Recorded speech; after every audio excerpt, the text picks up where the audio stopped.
নমস্কার, আমি মঞ্জু ভট্টাচার্য। আমার গল্প পাঠ আসরে আপনাকে স্বাগত জানাচ্ছি। আজ আমি পড়ে শোনাচ্ছি বিভূতিভূষণ বন্দ্যোপাধ্যায়ের কালজয়ী উপন্যাস আরণ্যকের নবম পরিচ্ছেদের চতুর্থ অংশ। ছোটু সিং ও অন্যান্য প্রজাদের জমি বিলি হইয়া গিয়াছে। সর্বশুদ্ধ প্রায় ১,৫০০ বিঘা জমি। নাড়া বৈহারের জমি অত্যন্ত উর্বর বলিয়া ওই অংশেই ১,৫০০ বিঘা জমি একসঙ্গে উহাদের দিতে হইয়াছে। সেখানকার প্রান্তর সীমার বনানী অতি শোভাময়। কতদিন সন্ধ্যাবেলা ঘোড়ায় আসিবার সময়ে সে বন দেখিয়া মনে হইয়াছে জগতের মধ্যে নাড়া বৈহারের এই বন একটা বিউটি স্পট। গেল সে বিউটি স্পট। দূর হইতে দেখিতাম বনে আগুন দিয়াছে। খানিকটা পোড়াইয়া না ফেলিলে ঘন দুর্ভেদ্য জঙ্গল কাটা যায় না। কিন্তু সব জায়গায় তো বন নাই। দিগন্তব্যাপী প্রান্তরের ধারে ধারে নিবিড় বন, হয়তো প্রান্তরের মাঝে মাঝে বন ঝোপ, কত কি লতা, কত কি বন কুসুম। চট চট শব্দ করিয়া বন পুড়িতেছে। দূর হইতে শুনি কত শোভাময় লতাবিতান ধ্বংস হইয়া গেল। বসে বসে ভাবি, কেমন একটা কষ্ট হয় বলিয়া ওদিকে যাই না। দেশের একটা এত বড় সম্পদ, মানুষের মনে যাহা চিরদিন শান্তি ও আনন্দ পরিবেশন করিতে পারিত, এক মুষ্টি গমের বিনিময়ে তাহা বিসর্জন দিতে হইল। কার্তিক মাসের প্রথমে একদিন জায়গাটা দেখিতে গেলাম। সমস্ত মাঠটাতে সরিষা বপন করা হইয়াছে। মাঝে মাঝে লোকজনেরা ঘর বাঁধিয়া বাস করিতেছে। ইহার মধ্যেই গরু মহিষ স্ত্রী পুত্র আনিয়া গ্রাম বসাইয়া ফেলিয়াছে। শীতকালের মাঝামাঝি যখন সর্ষে ক্ষেত হলুদ ফুল আলো করিয়াছে, তখন যে দৃশ্য চোখের সম্মুখে উন্মুক্ত হইল তাহার তুলনা নাই। ১,৫০০ বিঘা ব্যাপী একটা বিরাট প্রান্তর, দূর দিক বলয় সীমা পর্যন্ত হলুদ রঙের গালিচায় ঢাকা। এর মধ্যে ছেদ নাই, বিরাম নাই। ওপরে নীল আকাশ, ইন্দ্রনীল মণির মতো নীল, তার তলায় হলুদ হলুদ রঙের ধরনী, যত দূর দৃষ্টি যায়। ভাবিলাম এও একরকম মন্দ নয়।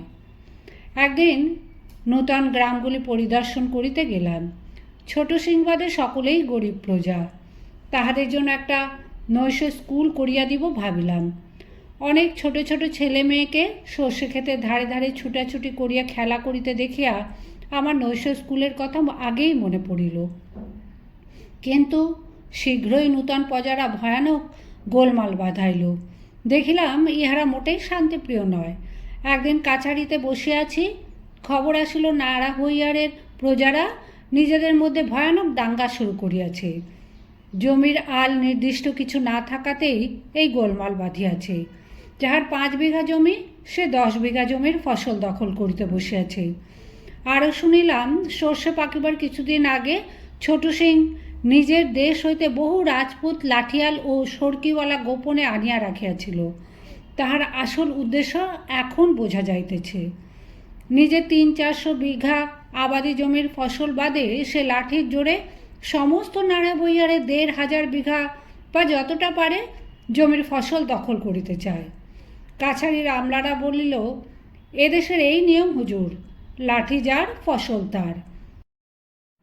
যাহাদের লাঠির জোর নাই তাহারা কাছারিতে আসিয়া আমার কাছে কাঁদিয়া পড়িল। তাহারা নিরীহ গরিব গাঙ্গোতা প্রজা, সামান্য ২-১০ বিঘা জমি জঙ্গল কাটিয়া চাষ করিয়াছিল। স্ত্রী পুত্র আনিয়া জমির ধারেই ঘর বাড়ি করিয়া বাস করিতেছিল।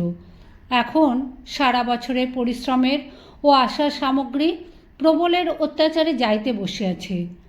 কাছারির ২ জন সিপাহীকে ঘটনাস্থলে পাঠাইয়াছিলাম ব্যাপারটা কি দেখিতে। তাহারা ঊর্ধ্বশ্বাসে ছুটিয়া আসিয়া জানাইল, ভীমদাস টোলার উত্তর সীমায় ভয়ানক দাঙ্গা বাঁধিয়াছে। তখনই তহসিলদার সজ্জন সিং ও কাছারি সমস্ত সিপাহীদের লইয়া ঘোড়ায় করিয়া ঘটনাস্থলে রওনা হইলাম।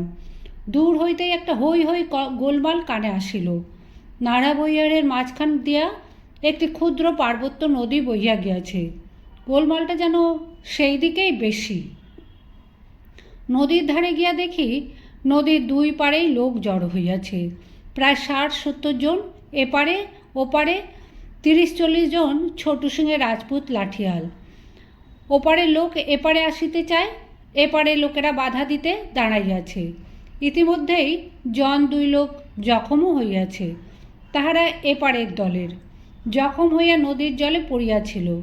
সেই সময় ছোটু সিংয়ের লোকেরা টাঙে দিয়া একজনের মাথা কাটিতে চেষ্টা করে। এ পক্ষ ছিনাইয়া নদী হইতে উঠাইয়া আনিয়াছে। নদীতে অবশ্য পা ডোবে না, এমনই জল, পাহাড়ি নদী, তার উপর শীতের শেষ।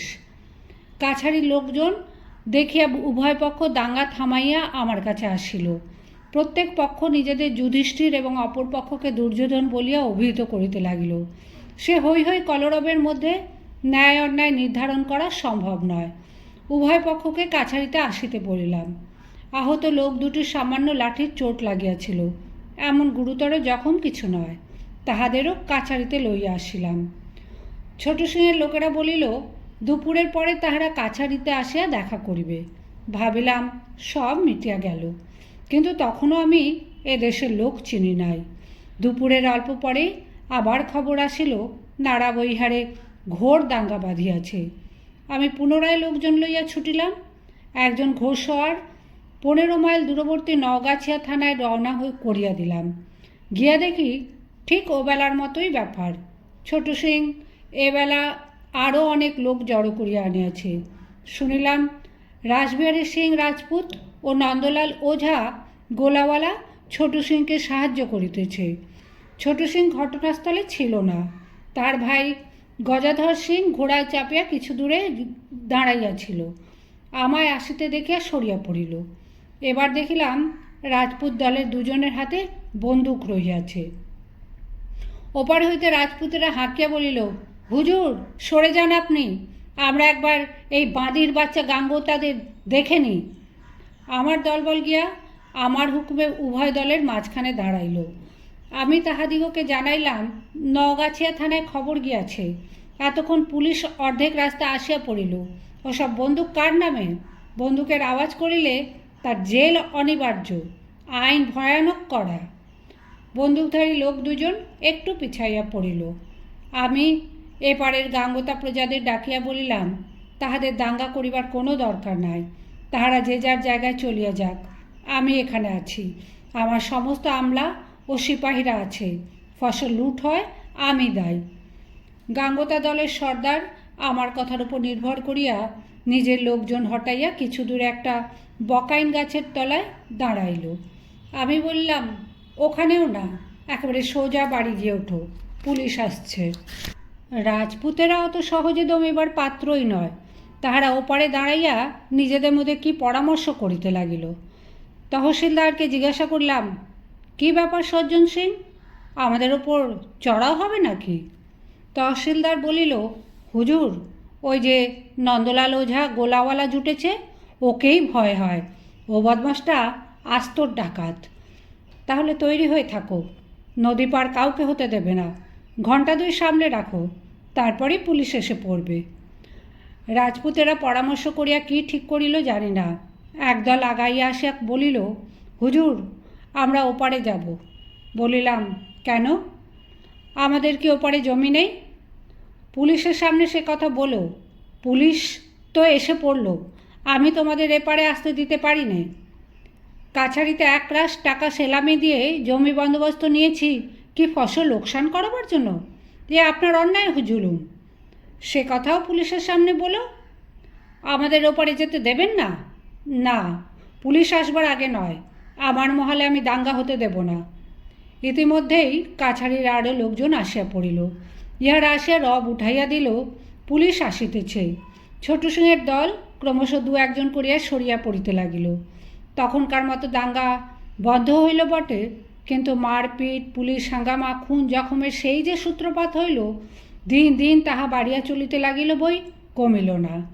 আমি দেখিলাম ছোটু সিংয়ের মতো দুর্দান্ত রাজপুতকে একসঙ্গে অতটা জমি বিলি করিবার ফলেই যত গোলমালের সৃষ্টি। ছোটু সিংকে একদিন ডাকাইলাম। সে বলিল, এসবের বিন্দু বিসর্গ সে জানে না, সে অধিকাংশ সময় ছাপড়ায় থাকে, তার লোকেরা কি করে না করে তার জন্য সে কি করিয়া দায়ী। বুঝিলাম লোকটা পাকা ঘুঘু, সোজা কথা এখানে কাজ হইবার সম্ভাবনা নাই। ইহাকে জব্দ করিতে হইলে অন্য পথ দেখিতে হইবে। সেই হইতে আমি গাঙ্গুতা প্রজা ভিন্ন অন্য কোনো লোককে জমি দেওয়া একেবারে বন্ধ করিয়া দিলাম।